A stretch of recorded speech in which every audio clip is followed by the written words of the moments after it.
الصلاة والسلام على أشرف الأنبياء والمرسلين المخاطبات طه وياسين رسول الثقلين جد الحسن والحسين بالقاسم محمد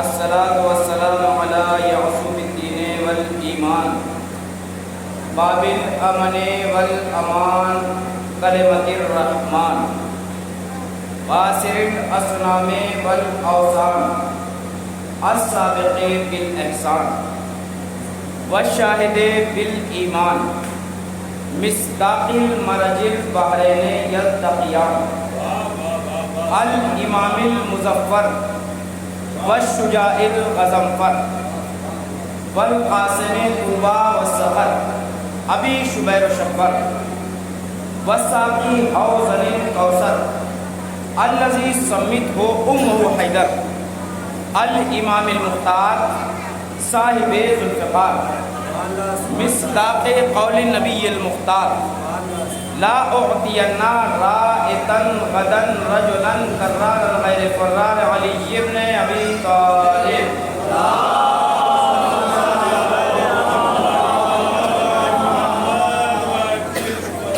الطيبين الطاهرين المعصومين المظلومين المنتجبين المنتخبين ولعنة الله على أعدائهم أجمعين أما بعد فقد قال رسول الله صلى الله عليه وآله وسلم بسم الله الرحمن الرحيم أولنا محمد وأوسطنا محمد وآخرنا محمد وكلنا محمد صلوات الله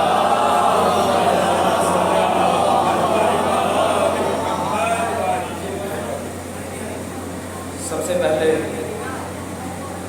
اپنی جانب سے اور آپ حضرات کی جانب سے اس وحدہ لا شریک کا کی حمد و ثنا کرتے ہیں کہ جس نے محمد کو 14 مرتبہ محمد ہی بنایا،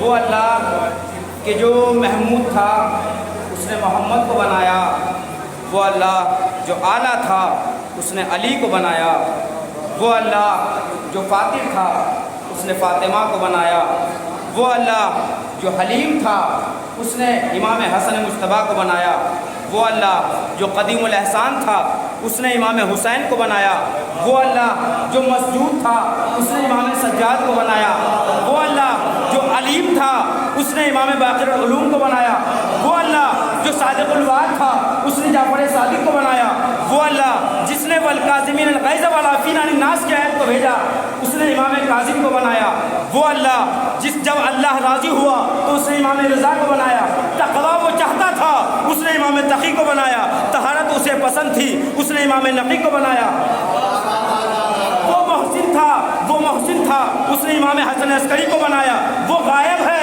اس لیے کہ امام کو ایسا بنایا جو کہ پردے غیب میں بیٹھا ہے، وہ وافی تھا اس لیے اس نے عباس کو بنایا،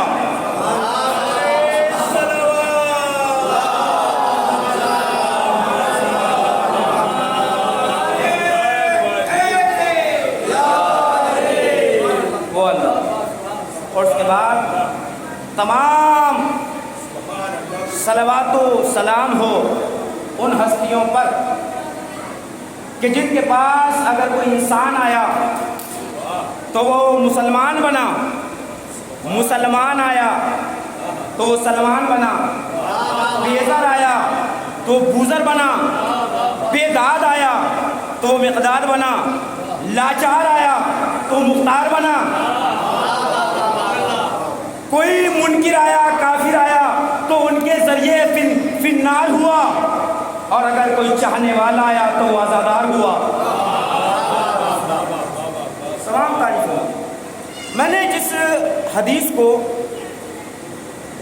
سرنامے کلام قرار دیا اس میں ذکر ہو رہا ہے محمد کا، لیکن جو میرا موضوع ہے وہ یہ کہ علی اور علی اور پھر علی، علی اور علی اور پھر علی۔ لیکن عنوان کیا دیا؟ محمد. پہلا بھی محمد، آخر بھی محمد، اوسط بھی محمد اور آخر بھی محمد. اب آپ غور فرمائیں، اللہ نے جب اسلام کو بھیجا، نبی کو بھیجا، اور خالی ہاتھ نہیں بھیجا، تحفوں کے ساتھ بھیجا. کبھی مزمل بنایا، کبھی مدثر بنایا، کبھی مزمل بنایا، کبھی طہا کہہ کے پکارا، کبھی یاسین کہہ کے پکارا، کہیں سید المرسلین کہا، کہیں ختم المرسلین کا. ایک صلوات پڑھ لیں محمد والے محمد پر.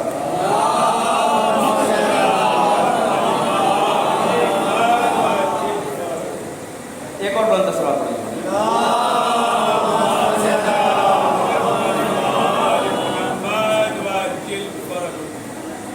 الحمدللہ. اب مولانا آ گئے ہمارے، اب مجھے آسانی ہوگی پڑھنے میں، اور میں سمجھتا ہوں کہ اب مجھے اگر میں جو بات پیش کروں گا حوالے کی ضرورت نہیں ہے، کیونکہ اگر کسی مجلس میں کوئی عالم آ جائے تو وہ خود ایک حوالہ ہوتا ہے. بہرحال اب مجھے حوالے کی ضرورت نہیں ہے. البتہ ایسا نہیں ہے کہ میں جو پیش کروں گا اس کا حوالہ نہیں دے سکتا، بعد میں جو آپ انشاءاللہ حوالہ لے سکتے ہیں. اللہ نے جب نبی کو بھیجا، مکمل اسلام بھیجا ہے، لیکن اعلان جب کیا تو کہا میرے حبیب اب تم اعلان کرو، اعلان کرو. کہ یا نبی پروردگار اعلان کروں تو کروں کیسے؟ مجھے ناصر کی ضرورت ہے، تو ناصر بھیج. کہ نہیں، ہم تمہیں تمام تحفے بغیر مانگے دیں گے، ہم تمہیں طہا بغیر مانگے بنائیں گے، یاسین بغیر مانگے بنائیں گے، تمام کی تمام نعمتیں بغیر مانگے دیں گے. لیکن جو چیز تمہیں اسلام کی حکومت کے لیے چاہیے، ناصر چاہیے، اسے مانگنا پڑے گا. اب کب پروردگار ناصر مانگ لیں گے، مانگیں کیسے؟ کہ وَجْعَلْنِي مِن لَدُنْكَ سُلْطَانًا نَصِيرًا. کہ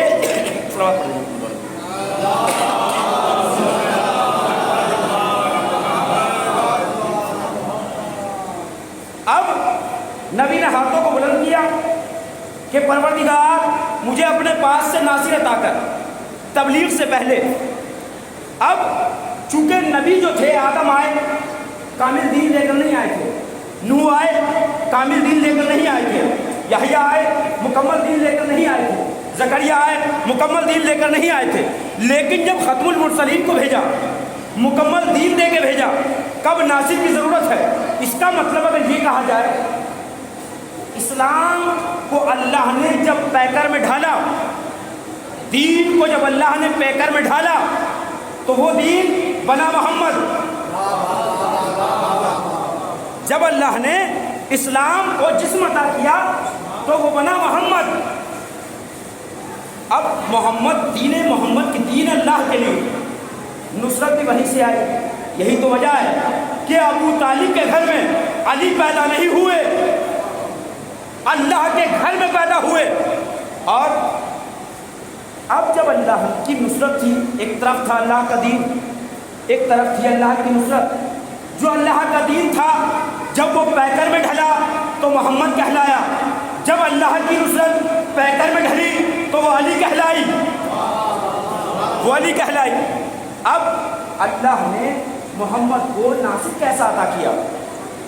ناصر ہو تو کیسا؟ آئیے عظمت سنیے. اللہ نے محمد کو ناصر کیسا عطا کیا؟ کوئی پہنچا، پہنچنے کے بعد کہنے لگا یا علی اپنی فضیلت کو بیان کریں. امام نے فرمایا انا واحد، میں واحد ہوں. جو پوچھنے والا تھا کہنے لگا کہ مولا واحد تو اللہ ہے. کہ نہیں، اللہ تو احد ہے، واحد تو ہم ہیں. کہا کوئی اور فضیلت اس کی وضاحت بعد میں کروں گا انشاءاللہ. کہا واحد تو ہم ہیں. کہ کیوں؟ کہ چونکہ واحد کے معنی بھی ایک، احد کے معنی بھی ایک، لیکن واحد کے معنی وہ ایک جس کے دو ہو جائیں، اور احد کے معنی وہ والا ایک جس کے دو نہ ہو سکیں. واحد اگر حدیث ذہن میں ہو، امیر کائنات نے حدیث سنائی کہ تم نے حدیث نہیں سنی؟ انا، نبی نے فرمایا انا وعلی من نور واحد، علی اور محمد ایک نور کے دو ٹکڑے ہیں۔ علی اور محمد ایک نور کے دو ٹکڑے، واحد کہاں واحد ہے؟ کہا یا علی اپنی کوئی اور فضیلت بیان کرے۔ علی نے کہا انا اول، میں تو اول ہوں۔ کہا یا علی اول تو اللہ ہے۔ کہا نہیں، وہ اول اور ہے، ہم اول دوسرے معنی میں ہیں۔ کہا کیا مطلب؟ کہا اول سے مراد یعنی میں وہ پہلا ہوں جس نے نبی کے بعد نماز نہیں پڑھی ہے، میں وہ پہلا ہوں جس نے نبی کے ساتھ نماز پڑھی ہے، نماز پڑھی ہے۔ کہا یا علی سب سے پہلے آپ نے نماز پڑھی؟ کہا نا، کوئی نہ تھا جب میں عالم ارواح میں اور محمد نماز پڑھتے تھے۔ کہا یا علی کیا ملائکہ نماز نہیں پڑھتے تھے؟ کہا نہیں، ملائکہ تب تک خلق نہیں ہوئے تھے، کچھ وقت کے بعد خلق ہوئے۔ کہا ملائکہ نے تب بھی نماز نہیں پڑھی؟ کہا نہیں۔ کہا پھر وہ کیا کرتے تھے؟ کہ ہم نماز پڑھتے تھے، وہ ہم پر صلوات پڑھتے تھے، وہ ہماری فضیلت بیان کرتے تھے، وہ ہمارے قصیدے پڑھتے تھے۔ انہوں نے ہمارے اوپر صلوات پڑھ کر، ہمارے نعرے لگا کر، ہماری فضیلت بیان کر طریقہ نماز سیکھا، طریقہ سجدہ سیکھا، طریقہ رکوع سیکھا، طریقہ قیام سیکھا، طریقہ نماز سیکھا۔ اب دنیا اعتراض کرتی ہے شیعوں کے بچے نماز بعد میں پڑھتے ہیں، یا علی پہلے کہتے ہیں، صلوات پہلے پڑھتے ہیں، نماز بعد میں پڑھتے ہیں، وجہ کیا ہے؟ پریشان نہ ہوئیے گا، ہاں ہمارے بچے پہلے علی کرتے ہیں، بعد میں نماز پڑھتے ہیں، زمانے کو بتاتے ہیں کہ دیکھو ہم نمازی تو بنیں گے لیکن فرشتہ صفت نمازی بنیں گے، ابلیس صفت نمازی۔ ہم فرشتہ صفت نمازی بنیں گے، ابلیس صفت نمازی نہیں بنیں گے۔ کہا مولا اپنی کوئی اور فضیلت بیان کریں، یہ پہلا ناصر ہے، پہلا علی، یا علی اپنی کوئی اور فضیلت بیان کریں۔ کہا نبی نے فرمایا یا علی انت یعصوب الدین، اے علی آپ دین کے سردار ہیں۔ پھر فرمایا مکمل حدیث سنو، نبی نے فرمایا ہے یا علی انت یعصوب الدین و یعصوب المومنین، اے علی آپ دین کے بھی سردار ہیں، آپ مومنین کے بھی سردار ہیں۔ یعصوب کے معنی کی وضاحت کر دوں۔ یعصوب کہتے ہیں جو شہد کی مکھی ہوتی ہے اس کا سردار وہ ہوتا ہے یعصوب، اس کے اندر کچھ کوالٹی ہوتی ہے، بزرگان جو ہے تائید فرمائیں گے۔ اس کے اندر جو شہد کی مکھی یعصوب ہے اس کے اندر 3 کوالٹی ہیں۔ پہلی تو یہ کہ آپ اس کو ایک لیجئے ڈبی میں بند کر دیجیے، کہیں بھی چھوڑائیے، وہ اپنی جگہ پر خود آ جائے گی، وہ راستے کا پتہ خود لگا لے گی۔ کیوں؟ جب علماء نے بیان کیا اس کی وجہ کیا ہے تو سب نے لکھا چونکہ اس پر ایک مرتبہ وحی نازل ہوئی تھی۔ اب جملہ کہوں بھائی جس مکھی پر ایک بار وحی ہو جائے وہ تو راستہ پتہ لگا لیتی ہے، جو ذوالفقار وحی سے آ جائے اگر وہ نسلوں کا پتہ لگا دے۔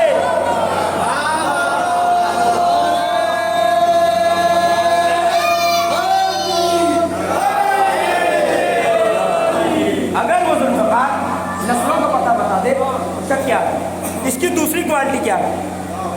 کہ اس کی دوسری کوالٹی یہ ہے کہ اسی کو جو یعصوب ہوتا ہے اسی کو اختیار ہوتا ہے، جس شاخ کو چن لے، جس درخت کو چن لے، جس چھت پر بیٹھ جائے، جس مکان کو چن لے، باقی مکھیوں کو حق انتخاب نہیں، صرف اور صرف یعصوب کو ہے، باقی مکھیوں کو حق انتخاب نہیں۔ اس دین کے سردار ہیں نبی، اس کا مطلب یہ ہے جب امت کی جب عام مکھیوں کو حق انتخاب نہیں ہے تو نبی کی امت کی مکھیوں کو حق انتخاب کس نے دیا؟ تیسری کوالٹی، یہ جو مکھی ہے یہ اپنے چھتے کے پاس بیٹھ جاتی ہے۔ آپ نے دیکھا ہوگا چھتے کے نیچے کچھ مکھیاں مری پڑی رہتی ہیں، وہ ایسی نہیں مرتی، بلکہ یعصوب جو ہے وہ دروازے پہ بیٹھا رہتا ہے، اور جب مکھیاں شہد لے کے آتی ہیں تو ان کے منہ کو سونگھتا ہے۔ جو مکھیاں اچھی شہد لے کے آتی ہیں، جہاں سے شہد لینا ہوتا ہے وہاں سے لاتی ہیں، انہیں اندر داخل کرتا ہے۔ جن سے بدبو صحیح نہیں آتی ان کو کاٹ کے پھینک دیتا ہے۔ امام نے فرمایا میں بھی یعصم الدین ہوں، میں بھی روز محشر صراط پہ بیٹھ جاؤں گا، جس سے محبت علی کی خوشبو آئے گی اسے جنت میں بھیجوں گا، جس سے عداوت کی بو آئے گی اسے جہنم میں بھیج دوں گا۔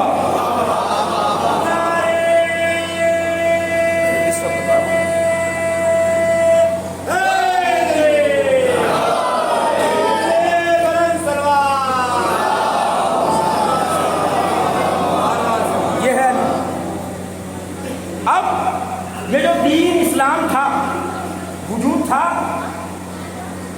جب اللہ نے اسلام کو وجود عطا کیا، جسم میں ڈھالا تو محمد بنا۔ اب جب دین مکمل ہو گیا، پھیل گیا دین، اللہ نے کہا محمد آ جاؤ۔ اب دین کو جسم بدلنے کی ضرورت ہے۔ کب پروردگار اب یہ جسم کون سا ہوگا، کس کو ہم دین مانیں، دین کا جسم کیا ہوگا؟ کہ میں حدیث چھوڑ کے جا رہا ہوں، حسین منی وانا من الحسین، حسین مجھ سے ہے اور میں حسین سے ہوں۔ اب اس کا مطلب دین نے اپنا جسم بدلا، اب دین بنا حسین۔ اب علی نے کہا پروردگارا محمد دین کا جسم تھا، میں تیری نصرت کا جسم تھا، جب دین نے جسم بدل دیا تو اب ضرورت ہے کہ نصرت بھی جسم بدلے۔ کہ علی جب ہم نے محمد کو بغیر مانگے نہیں دیا، اب ہم تمہیں بھی بغیر مانگے نہیں دیں گے۔ ہم نے سب کچھ تمہیں بغیر مانگے دیا، آج مانگنا پڑے گا۔ اب علی نے کیا مانگا؟ جو علی عطا کرتا رہا، جو علی بانٹتا رہا، جو علی دیتا رہا، جس علی نے کبھی مانگا نہیں، جس علی نے کبھی طلب نہیں کیا، اس علی نے جب ہاتھوں کو بلند کیا مانگا تو اسے عباس ملا ہے، اسے عباس ملا ہے۔ اب عزیزان گرامی غازی عباس کی عظمت کو سمجھیں گے؟ کون ہے عباس؟ آئیے غازی عباس کا وہ کلام میں سناؤں جو عباس نے نہ بچپنے میں دیا نہ جوانی میں بیان کیا، جو کلام غازی ابوالفضل عباس آنے والے وقت میں پیش کریں گے۔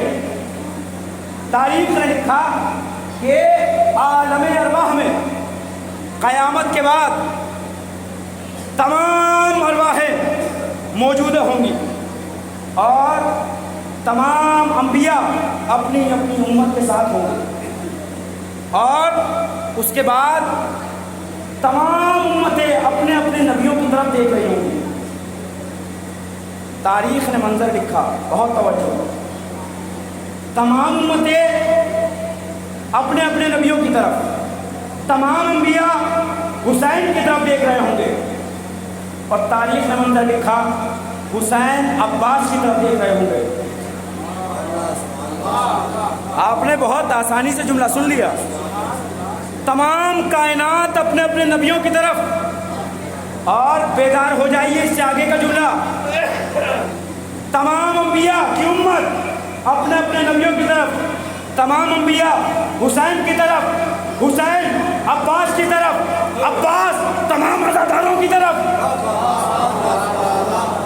اپنی عظمت اپنا مقام سمجھیے اور جملہ سنیے گا، خطبہ سنیے گا، پاس آواز آئے گی کہ عزتوں کے تخت کو بچھا دو، عزتوں کے تخت کو بچھاؤ، اور اس پر وہی بیٹھے جو فرش اعضاء پہ بیٹھتے تھے۔ اب اس کا مقدر جو جہاں بیٹھنا پسند کرتا ہے، جو آگے بیٹھتا ہے وہ آگے بیٹھے گا، جو پیچھے بیٹھنا پسند کرتا ہے وہ پیچھے بیٹھے گا، جو باہر کھڑا رہنا پسند کرتا ہے وہ باہر بیٹھے گا، باہر کھڑا رہے گا۔ اب یہ تو قسمت کی بات ہے، دیکھیے یہ بھی توفیق ہوتی ہے،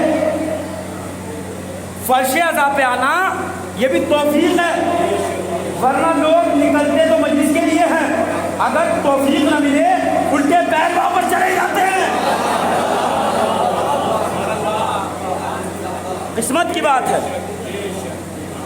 کہا گیا کہ تخت پر جیسے یہاں عزادار بیٹھے ہیں ویسے بٹھایا جائے گا۔ اب حسین کہیں گے عباس خطبہ دو۔ اب خطبے کے جملوں کو سن لیجئے گا اور محسوس ہو جائیے گا۔ عباس خطبہ دیں گے، حمد الہی کریں گے، اس کے بعد جملہ کہیں گے، بسم اللہ الرحمن الرحیم، ان الحسین صفت اللہ، بے شک حسین جو ہے وہ اللہ کا بھروسہ ہے۔ اس کے بعد کا جملہ قیامت کا ہے، ان الحسین صفت اللہ، حسین اللہ کا بھروسہ، وان الذی صفت الحسین، اور میں عباس حسین کا بھروسہ۔ قیامت کا جملہ تو اب ہے اور فخر کیجئے گا اپنے اوپر۔ عباس کیا کہیں گے؟ ان الحسین صفت اللہ، بے شک حسین اللہ کا بھروسہ، وانا صفت الحسین، اور میں عباس کا بھروسہ، وانتم، اور تم سب صفتی، میرا بھروسہ۔ عباس آپ کو کہہ رہے ہیں تم میرا بھروسہ، اور صرف کہانی ہے، دلیل بھی ہے، دلیل دے دوں؟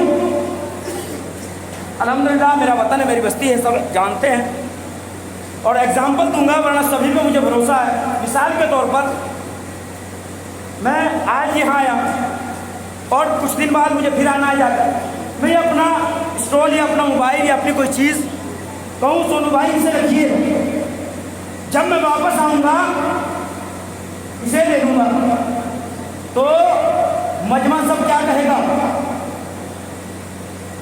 کہ مولانا کو جو سب سے زیادہ بھروسہ ہے وہ سونو بھائی پر ہے۔ دلیل کیا ہے؟ دلیل یہ ہے کہ اپنی چیز ان کے حوالے کی۔ عباس قلم اٹھاتے ہو، بیدار ہو جائیے گا۔ وہ عباس نے کیا کہا؟ عزادار میرا بھروسہ، یہی تو وجہ ہے عباس نے اپنا علم تمہارے حوالے کر کے گئے، کب دیکھو میں جا رہا ہوں۔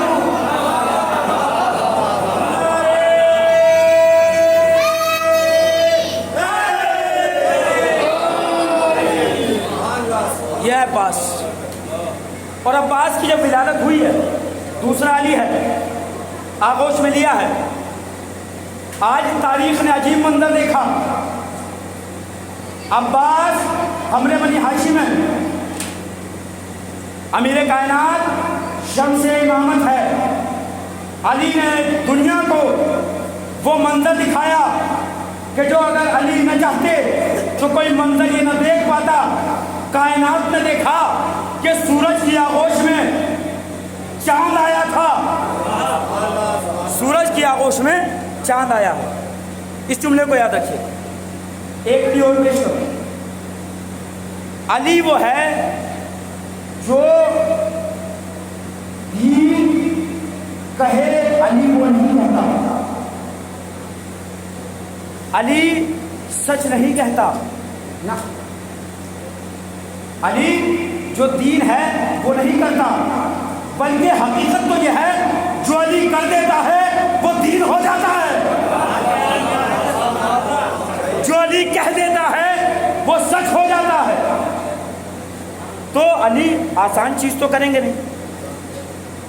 علی نے جب کائنات کو یہ دکھایا کہ سورج کی آغوش میں چاند تھا، تو یہ منظر بھی تو ہو، چاند کی آغوش میں کبھی سورج بھی آئے۔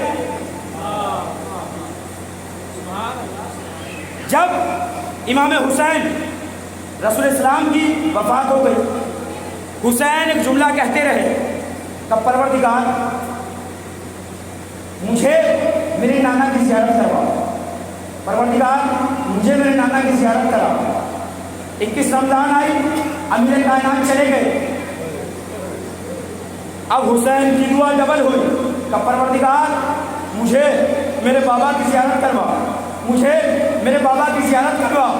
اب اللہ نے جناب علی اکبر کی ولادت ہوئی کہ حسین جاؤ، ہم نے تمہاری دونوں دعائیں پوری کی، جو اسم میں علی ہو اسم میں علی ہوگا، جسم میں نبی ہوگا۔ اور ایک مرتبہ جب کائنات کو زیارت کروائی ہے، لوگ زیارت کے لیے آنے لگے، تو حسین نے کہا کل زیارت مسجد میں ہوگی، اور پہنچے۔ کہ عباس اکبر کو آغوش میں لو۔ اکبر کون؟ جو ہم شکل پیغمبر۔ دنیا نے ایک منظر دیکھا تھا کہ سورج کی آغوش میں چاند کو دیکھا تھا، اب حسین نے اکبر کو آغوش عباس میں دیا اور زمانے والوں سے کہا متوجہ ہو جاؤ، کل بابا نے سورج کی آغوش میں چاند دکھایا تھا، آج میں چاند کی آغوش میں سورج دکھاؤں گا۔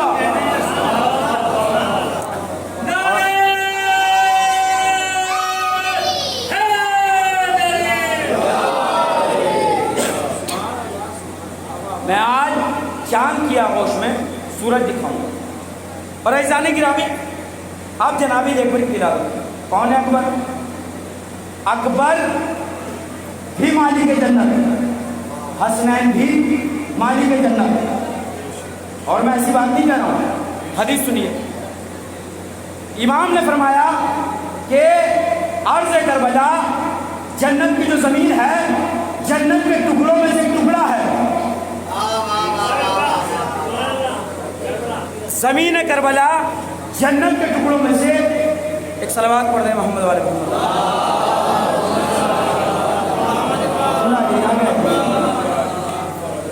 ایک بلند صلوات پڑھیے۔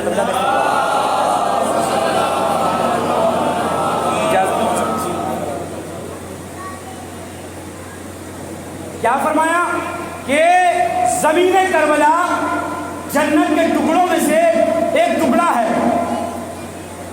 اس کا مطلب جنت دو، ایک وہاں جنت، ایک یہاں جنت۔ لیکن حسین نے اس جنت کو تیار کیا، خریدا۔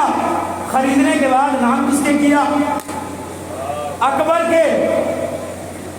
پیسہ کس کا تھا؟ کچھ پیسہ جناب زینب، کچھ امام حسین، ملا کر خریدا۔ کہ بھائی نام کس کے ہوگی؟ کہ اکبر کے۔ پتہ کیا چلا؟ یہاں کی جنت اکبر کے نام، وہاں کی جنت حسنین کے نام۔ یہاں کی جنت کے مالک اکبر، وہاں کی جنت کے مالک حسنین، لیکن دونوں میں فرق ہے۔ سرکار کیا؟ کہ وہاں کی جنت کے جو مالک ہیں وہ حسنین ہیں، یہاں کی جنت کے مالک اکبر ہیں۔ لیکن وہ جنت اور ہے، یہ جنت اور ہے۔ جس جنت کے مالک حسنین ہیں اس میں جانے کے لیے مرنا ضروری ہے۔ اکبر جس جنت کے مالک ہے اس میں جانے کے لیے نہ حیات کی شرط ہے نہ موت کی شرط ہے۔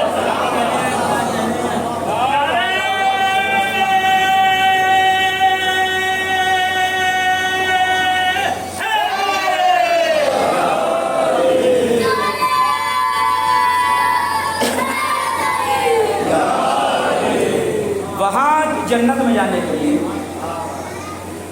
موت کی شرط ہے، لیکن اکبر کی جنت میں جانے کے لیے نہ موت کی شرط ہے نہ حیات کی شرط۔ یہ ہے علی اکبر، اور یہ سب کے سب ایک ہیں، سب کے سب محمد، سب کے سب علی۔ ایک ضعیفہ آئی تو تھی، آنے کے بعد نبی کی خدمت میں آئی، کہنے لگی یا نبی اللہ، آپ کے بعد نہ جانے کون کون آپ کی جانشینی کا دعویٰ کریں گے، آپ کے وسیع ہونے کا دعویٰ کریں گے، ہم پہچانیں گے کیسے کون اپنے دعوے میں سچا ہے، کون اپنے دعوے میں جھوٹا ہے؟ کب پریشان نہ ہو، جو پتھر پڑا ہے اسے اٹھا۔ پتھر کو دیا، ضعیفہ نے اٹھایا اور کہا سن، اس پر نبی نے مہر لگا دی کہ سن، جو بھی میرے وسیع ہونے کا دعویٰ کرے اس سے کہنا کہ اس پہ مہر لگا دے، اگر اس پتھر پر مہر لگا دے تو دعوے میں سچا، نہ لگا پائے تو جھوٹا۔ اب یہ ضعیفہ اس ثبوت کو لیا، چلی گئی۔ امیر کائنات کا زمانہ گیا، رسول اسلام کا زمانہ گیا، 3 اندھیروں کا دور گزرا، اب امیر کائنات کا زمانہ آیا۔ وہ ضعیفہ آئی، آنے کے بعد کہنے لگی یا علی آپ نے جانشینی کا دعویٰ کیا ہے؟ کہاں کیا ہے؟ کہا کہ دلیل دیجیے. ابھی یہی کہا تھا کہ دلیل دیجیے. علی نے کہا وہ پتھر نکال.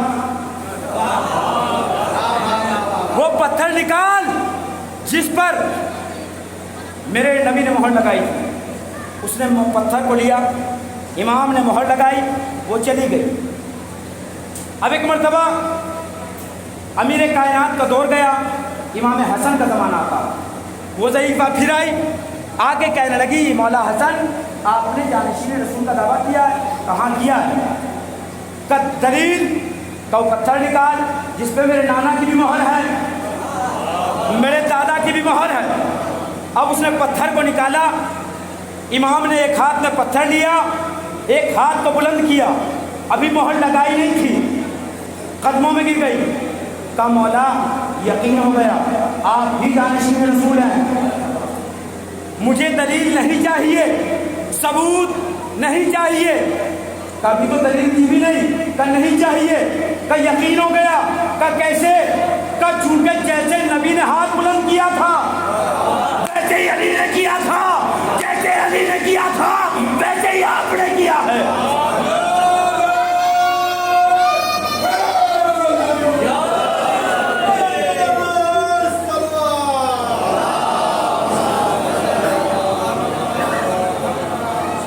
جیسے نبی نے ہاتھ بلند کیا تھا ویسے ہی آپ نے کیا. کہنے لگی مولا لیکن زمانے کو تاکہ دکھا سکوں مہر لگا دیجیے. امام نے مہر لگائی, چلی گئی.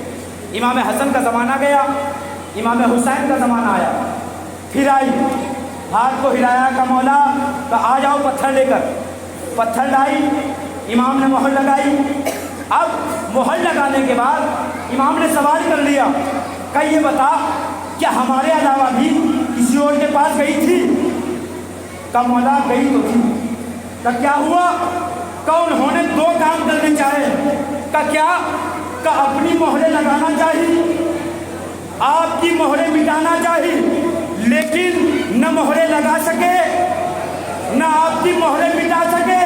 میں کہوں گا جو ان کی مہریں نہ مٹا سکے تو ان کے کردار کیا مٹائیں گے؟ جو ان کی مہریں نہ مٹا سکے ان کے کردار کیا مٹائیں گے؟ امام حسین کا زمانہ چلا گیا, امام سجاد کا زمانہ آتا. اب یہ ضعیفہ اتنی ضعیف ہو چکی ہے کہ عصے کا سہارا لے کر چلتی ہے. بال سفید ہو چکے ہیں, کمر جھک چکی ہے. پہنچی دروازے امام سجاد پر, دق الباب کیا. غلام باہر آتا ہے. کہ کیا بات ہے؟ کہ امام سے ملنا ہے. کہ وہ تو ہے نہیں, وہ تو مسجد میں ہے. چلی گئی. اگلے دن پھر آئی. کہ امام سے ملنا ہے. کہ وہ تو ہے نہیں, وہ تو مسجد میں ہے. پھر چلی گئی. تیسرے دن پھر آئی. کہ امام سے ملنا ہے. کہ وہ تو مسجد میں نہیں ہے. اب وہ یہ کہہ کے اٹھی کہ ایسے بندے خدا سے کیا دلیل مانگی جائے جو اپنے گھر کم رہتا ہے, اللہ کے گھر زیادہ رہتا ہے. اپنے گھر کم رہتا ہے, اللہ کے گھر زیادہ رہتا ہے. اگلے دن پھر آئی. آنے کے بعد اب کہنے لگی کہ امام سے ملنا ہے. کہا وہ تو مسجد میں. اب جو اگلی مرتبہ آتی ہے تو گھر نہیں پہنچی, مسجد میں پہنچی. تو وہاں بھی عجیب عالم ہے. امام کبھی سجدے میں, کبھی رکوع میں, کبھی قیام. ایک نماز تمام ہوتی ہے, دوسری شروع ہو جاتی ہے. نمازیں پڑھتے رہے. جب بہت دیر ہو گئی اب وہ اٹھی, عصے کا سہارا لیا اور جانے لگی. کہنے لگی پروردگار تیرے دروازے پہ آئی تھی دلیل دینے, یقین تو ہو گیا لیکن پھر بھی تیرے دروازے سے خالی ہاتھ جا رہی ہوں. بالکل وہی منظر تھا جو کل دادا کا تھا. علی بھی نماز میں مشغول تھے. سائل آیا, آنے کے بعد کہنے لگا پروردگار تیرے مکان سے خالی ہاتھ جا رہا ہوں. وہاں بھی ایک علی رکوع میں تھا, یہاں بھی یہ علی رکوع میں تھا. وہاں بھی انگلی کا اشارہ ہوا, انگوٹھی دی, زکوٰۃ دے دی, اور سرکار بزرگان سب جانتے ہیں، جوان بھی سن چکے ہیں کہ انگوٹھی معمولی انگوٹھی نہیں تھی، انگوٹھی وہ تھی جس سے سلیمان حکومت کرتے تھے۔ علی نے وہ زکوٰۃ میں دی۔ آج علی کا پوتا علی رکوع میں ہے، جب وہ جانے لگی مڑ کر، کب پروردگار تیرے مکان سے خالی ہاتھ جا رہی ہوں، اب امام نے اشارہ کیا انگلی کا۔ عجیب منظر تھا، مسجد کی جو دیوار تلسی تھی وہ سیدھی ہو گئی، مسجد میں جو پتے بکھرے پڑے تھے وہ سب ایک ساتھ ہو گئے، جو ضعیفہ عصا لے کر جھکی ہوئی کمر تھی، بال سفید تھے، وہ جوان ہو گئی۔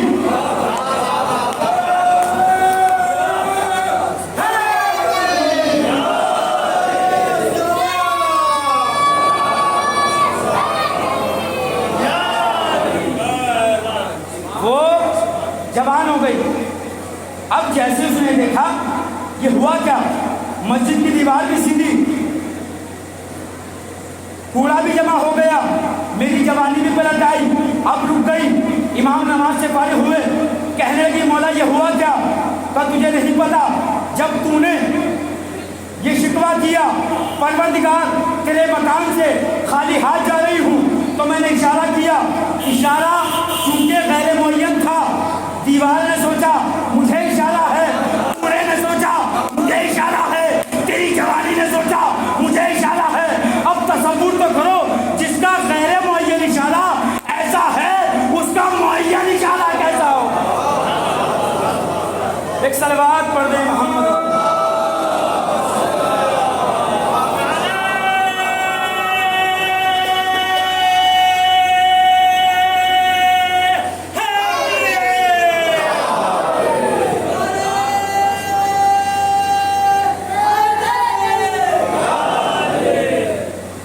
کا غیر معین اشارہ کیسا ہو۔ یہ امام سجاد، شجاعت امام سجاد کو سمجھنا ہے تو اس طرح سمجھیے کہ مدینے میں بعد کربلا جب ظالموں نے وہاں پر بھی ظلم و ستم کیے، ہو یہ رہا تھا کہ شیعوں کو مسجد میں بلایا جاتا تھا، امیر المومنین کی برائیاں کی جاتی تھی، اگر کسی نے منہ بنایا، کسی نے ہاتھی چڑھائی، اس کو قتل کر دیا جاتا تھا۔ حالات مدینے کے خراب تھے۔ ایک امام میں سجاد کا چاہنے والا امام کے پاس پہنچا، اور پہنچنے کے بعد کہنے لگا مولا کچھ تو کیجیے، حالات بڑے خراب ہیں، شیعوں پر ظلم ہو رہے ہیں۔ امام نے کہا کیا ہمارا اختیار دیکھنا چاہتے ہو؟ کیا ہمارا اختیار دیکھنا چاہتے ہو؟ کہا مولا، کہ کل مسجد میں آنا۔ امام اگلے دن مسجد میں پہنچے، امام باقی کو ساتھ لیا۔ ایک مرتبہ پہنچنے کے بعد ایک اپنی قمیض سے باریک سا دھاگا نکالا، ایک سرا خود پکڑا، ایک امام باقی کو پکڑایا، کہا میرے لال ہلکی سی حرکت دینا، تیز نہیں، ہلکی سی۔ امام باقی نے ہلکی سی جنبش کی، بات ختم ہو گئی۔ جو چاہنے والا تھا کہنے لگا مولا کیا ہوا؟ کہ یہاں نہ دیکھ، باہر جا کر دیکھ، اب جو شیعوں پر ظلم کر رہے تھے ان کے گھر الٹ چکے تھے، زمین پھٹ چکی تھی، نہ جانے کتنے لوگ مر چکے تھے۔ آنے کے بعد کہتا ہے مولا یہاں تو ایسا لگتا ہے کہ وقت سے پہلے قیامت آ گئی۔ امام نے فرمایا سوچ تو صحیح، جس کے دھاگے کا اشارہ ایسا ہے، اگر اس کے ہاتھ میں ذوالفقار ہو تو عالم کیا ہو۔ اس کے ہاتھ میں ذوالفقار ہو تو اس کا عالم کیا ہو۔ بس آخری بات امام سجاد کی شجاعت کے حوالے سے اور بات تمام۔ شجاعت امام سجاد کو سمجھنے کے لیے پہلے شجاعت عباس کو دیکھیے، شجاعت غازی ابوالفضل عباس۔ شب عاشور بڑا مشہور سا جملہ ہے، اکثر ذاکرین سے آپ نے سنا ہوگا، لیکن چونکہ امام سجاد کی شجاعت کو پیش کرنا، اس لیے بیان کر رہا ہوں۔ شب عاشور ابن زیاد نے خط لکھا عمر سعد کو، کیا کہ عمر سعد مجھے جلدی سے گن کر بتا کہ حسین کے خیمے کتنے ہیں۔ عمر سعد کے پاس خط پہنچا اور خط کو پڑھا، جواب میں لکھتا ہے کہ ابن زیاد تو پریشان نہ ہو، ہم سب پانی پی چکے ہیں، ہم سب کھانا کھا چکے ہیں، ہم سب جنگ کے لیے تیار ہیں، لشکر آمادہ ہے، بہت جلد حسین کے خیموں پہ حملہ کریں گے۔ ابن زیاد نے خط کا جواب دیکھا، کہنے لگا میں اس سے پوچھ کچھ رہا ہوں، یہ لکھ کچھ رہا ہے۔ اس نے پھر لکھا خط، ہو سکتا ہے مصروف ہے، تھکا ہوا ہے، شاید بات نہ سمجھاؤ۔ پھر لکھا اس نے کہ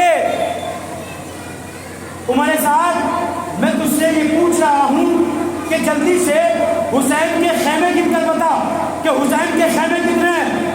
اس نے پھر خط کو پڑھا، پھر یہ بھی دیا کہ تو پریشان نہ ہو، لشکر تیار ہے، سب تیار ہیں، کوئی پریشانی ہے نہیں، کھانا ہمارے پاس فراوانی ہے، پانی سب جانور پی چکے ہیں، ہم حملہ کر دیں گے۔ ابن زیاد نے پھر پڑھا کہ بے وقوف ہو گیا، پاگل ہو گیا، میں پوچھ کچھ رہا ہوں، یہ کہہ کچھ رہا ہے۔ تیسری مرتبہ اس نے غصے میں خط لکھا کہ سن، اگر تو نے اب حسین کے خیموں کو گن کے نہ بتایا تو میں تجھے عہدے سے معزول کر دوں گا۔ عمر سعد نے خط کو پڑھا، جلال کی عالم میں آیا، کہنے لگا تو بے وقوف ہو گیا ہے، کس کی ماں نے اتنا دودھ پلایا ہے جو عباس کے ہوتے ہوئے حسین کے خیموں کو گن سکے۔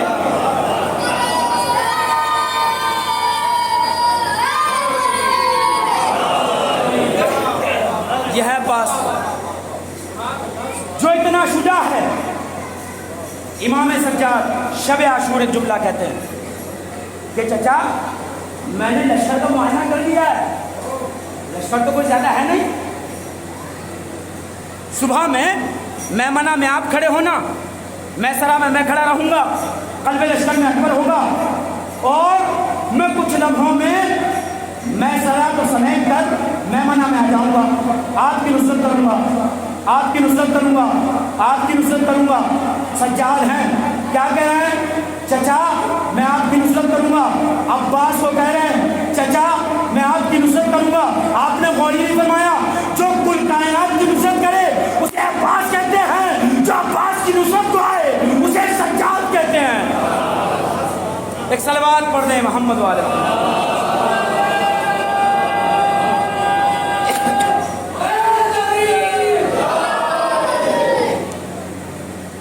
یہی سجاد ہیں عزیزان گرامی۔ کربلا کے بعد امام سجاد یہی جملہ کہتے ہیں ہم اس بات پہ نہیں روتے کہ ہمارے اکبر کے سینے میں برسن کیا نہیں ہوتے،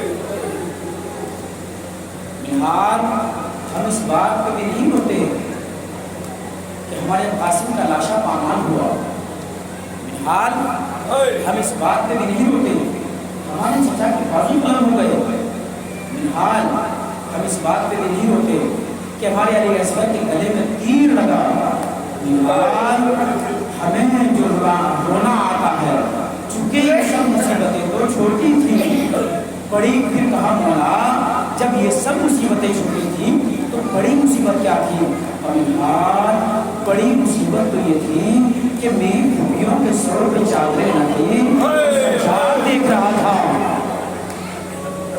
جو آپ نے بڑی آسانی سے جملہ سن لیا، سجاد کے لیے کتنی بڑی مصیبت ہوئی، اور یہی سجاد ہے جو لمحہ لمحہ چلتے ہیں، تازیانے کھاتے ہیں، عجیب انداز ہے۔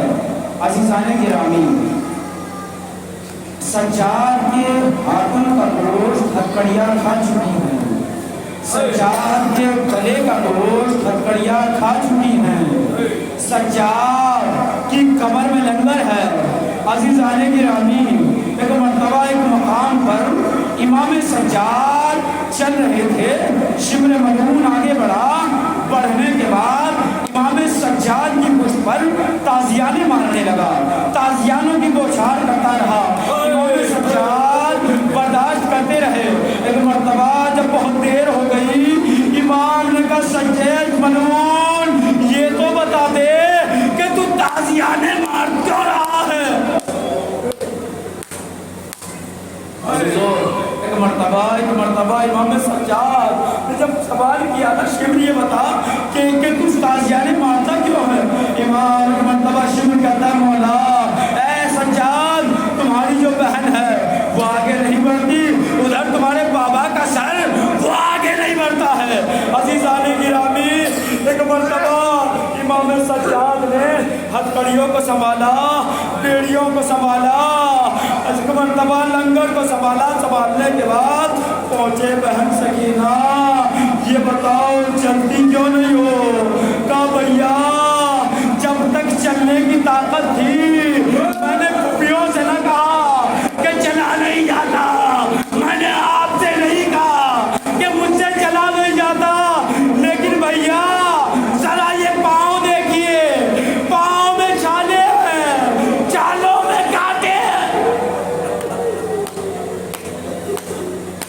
ایک مرتبہ بھائی نے، جوان بھائی ہے، 4 سالہ بہن ہے، پاؤں میں چھالے، چھالوں میں کانٹے، سجاد نے کانٹے نکالنا شروع کیے۔ حسین ایک مرتبہ آنسو جاری ہونے لگے، ایک مرتبہ سکینہ نے چہرے حسین کا رخ کیا، کہا بابا روئیے گا نہیں،